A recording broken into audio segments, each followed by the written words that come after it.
What the fuck? Hello gamers, welcome to the channel, welcome back to the channel. Today I'm talking about the new undisputed #1 Warlock build in the game. And I am not exaggerating that in any way. In Bungie's recent patch, they updated Warlock constructs to work with the grenade stat and grenade perks. By constructs, they're basically talking about turrets, but here's a full list of what they're talking about on screen. And this change, it's actually mind-blowing how much better this patch has made these builds. For full context, the footage you're watching on screen is ultimatum difficulty -50 reclaim, not 1550. So the enemies are 50 levels above the fire team in this footage. So think week 1 campaign on Kepler in mythic difficulty, or node override Avalon on ultimatum if you unlock that in conquest, or even just think the DP raid on contest but add 20 levels. Now normally you'd think, oh, so you're gonna get two-shot by everything in this difficulty, right? And yeah, that's what normally would happen, except this build is so absolutely stupid that I'm going to pound everything into the ground without even breaking a sweat. Now let's explain why this patch was a game changer for these type of builds. So as I already mentioned, with the patch, grenade stats work with these Warlock turrets now, meaning they do damage based off of your grenade stat. On top of this, they also work like grenades, so you can utilize things like fragments to make them work in a specific way. And in this build, in particular, we're going to use the fragment that's called Facet of Dominance, which either weakens an enemy if you use a Void Grenade, or jolts an enemy if you use an Arc Grenade. And we're using an Arc Grenade. And what this is going to do is, I'm going to eat my grenade with my Getaway Artist exotic arms, and then every single Arc Buddy that I throw out at an enemy will jolt. Every last one. So now, not only is your Arc Buddy going to hit like a nuke thanks to the grenade stat, but it's also going to jolt that enemy if they survive the Arc Soul to begin with. And obviously, when you jolt something, not only do they take damage, but then it chains to other enemies around it. And that will continuously keep happening as long as your Arc Buddies keep hitting enemies. But that's not all. We're going to give our Arc Buddy his own buddy. In this case, we're giving him Helion. So now you're going to have an Arc Buddy and a Solar Buddy, both providing nukes. One will be jolting enemies, the other one will be scorching enemies. And yes, Helion does qualify as a grenade despite you using a class ability to summon it, and it works with grenade mods. We'll get to that in a second. Then we take both of our pocket nukes, and they are going to trigger our second aspect, and that is Feed the Void, which is going to give us Devour whenever we get an ability kill. In this case, anything we use will give us Devour. And obviously, since they count as grenades, anytime they kill an additional enemy after that, you will then reset the Devour counter, basically giving you infinite healing in combat. And I know a lot of people are big fans of using Bleak Watcher as their second aspect, or at least they have been in the past with a Getaway Artist build, but trust me when I tell you, you will absolutely not need it whatsoever with this build, both in terms of survivability and crowd control. Let's start with the basics, my stats for the build. So my main stat is going to be Grenade, to pump the damage of our grenades as well as get the best cooldown we possibly can on getting them back. After that, I opted to go with Super as my second stat, just to get it back to combo with my weapons, which I'll get into in a second. And then my third stat is going to be Class Ability. Now, my stat is 60, but the way I set up the build, I will have 100 going around the clock when I'm in my setup or my loop. You don't need to have these exact stats, you just need to worry about Grenade for the most part. Now, as for the armor, like what set it is or what type it is, here it is. We have Grenadier and my helmet. Obviously, Getaway is the exotic, so it doesn't have anything like that. Then I have a Smoke Jumper chest piece with Grenadier. I would prefer to get a second Smoke Jumper piece just to get the trait going. My third slot, or sorry, my boots are also Grenadier. And then my final slot is also going to be Grenadier. So 4 Grenadier pieces and then Getaway. Let's go into abilities now. First up is my super. Why am I using Needle Storm and why is it not Song of Flame? So normally, Song of Flame is the default. It's the best by a mile, no questions asked. We all know why. However, for this build, I'm specifically using Needle Storm to utilize an artifact mod, and it's called Tightly Woven. This says, while Woven Mail is active, which gives you like 40% DR, by the way, gain increased class ability and grenade stats. So this gives me 20 class and then 20 grenade, meaning my 160 goes to 180, and my class ability goes from 60 to 80, just from this alone. And the way I'm getting Woven Mail is through one of our fragments called Facet of Purpose.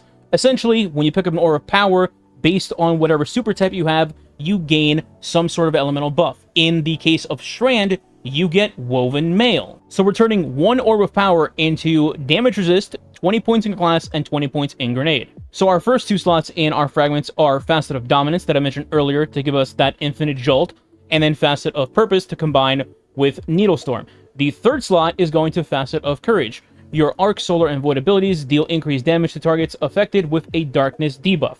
This is going to combine with our Kinetic slot weapon, which is going to be my favorite, Agger's Scepter. Agger's has the ability to both slow and freeze enemies. Either of those both count as a Darkness debuff, so the moment that happens, your Arc buddies, or your Solar buddies, or anything else you want to throw, like the kitchen sink, is going to get that bonus damage on the enemy. And in our last slot, of course, is going to be Facet of Protection, the staple in every prismatic build. When you're surrounded by combatants, you're more resistant to incoming damage. For the rest of my abilities, in my class, I have Phoenix Dive, so I opted to go with this rather than a Rift, because this is more of a moving around mobile build and just going on the offense, chasing down enemies and killing them with your abilities, rather than sitting in a Rift and playing defensively, waiting for the enemy to come to you, or just everyone shooting you in one spot. Though I will say Emprift could work nicely in some cases where you just stand in the Rift and get bonus energy back, thanks to the latest change. For my melee, I have Incinerator Snap just for bonus damage and an ignition on whatever I want, but you could change this out to something else that you want, maybe the Stasis melee to get an additional Darkness debuff, and the same goes for Arcane Needle. It's also qualifying as a Darkness debuff if you land it on an enemy. Lastly, it's our Grenade, which is going to be Storm Grenade because you need an Arc Grenade for a Getaway Artist build. No, you cannot use a magic grenade called Blizzard. If you know, you know. Moving on. To go along with Aggers, I also brought Yeartide Apex in my energy slot, specifically for the reason of Heal Clip and Chaos Reshaped on the weapon itself, making it a great combo in high-end content, but also it helps with the artifact, specifically for Fever and Chill, which says rapid precision hits with a solar weapon will give you Radiant, or rapid precision hits with a stasis weapon grants you Frost Armor. So if you're hitting precision with Aggers, you get Frost Armor, and if you're hitting precision with a solar weapon, in this case Yeartide, then you're getting Radiant for more damage. Then we combo off into our last artifact mod, which is going to be Shield Crush. When you're amplified or Radiant, your grenade recharges faster and deals increased damage. So I just mentioned Yeartide can make us Radiant, which will make this live, but there's even an easier way to do this, and that is simply eat your grenade with Getaway Artist, which automatically makes you amplified. So Shield Crush is basically always going to be live. Now, with that said, everything I mentioned so far already dominates, and you can use just that to do whatever you want in the game at this point. But remember when I mentioned earlier about the super stat and why I have that at 100 with Aggers? So, the idea here with this build is, besides the nutty grenade damage, you can notice that I'm building up my super at a alarmingly quick rate. And with that, I'm going to abuse Agger's Catalyst mode to freeze whatever I want and do stupid damage at the same time, and then get my super back within a few seconds. To accomplish this, I am running several cooldown mods in my armor to give me the maximum amount of super energy back and the most gains out of my build. Specifically, I'm talking about Ashes to Assets in your helmet, Dynamo in your helmet, Firepower in your gloves, and Distribution in your class item.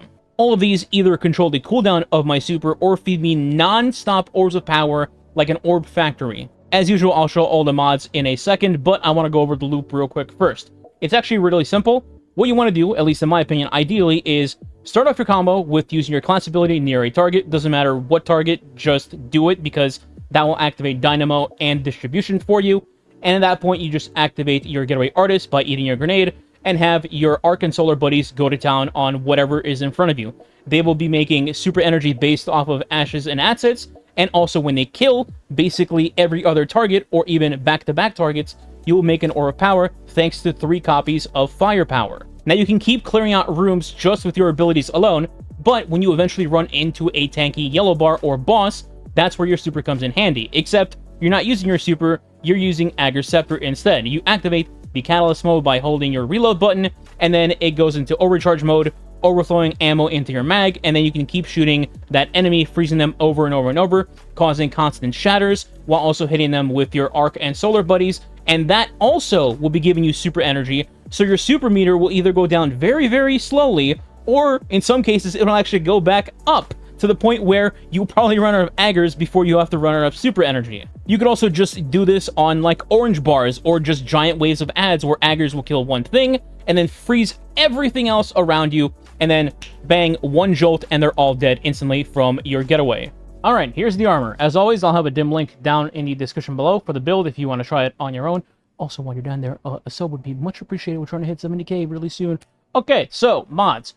Helmet. I got 2 copies of Ashes to Assets, 1 copy of Dynamo, 3 copies of firepower in my gloves. In my chest, it's just resist, and then 1 copy of charged up, just to keep my charges above 3 or at 3, so I can use special finisher in activities where that would be necessary.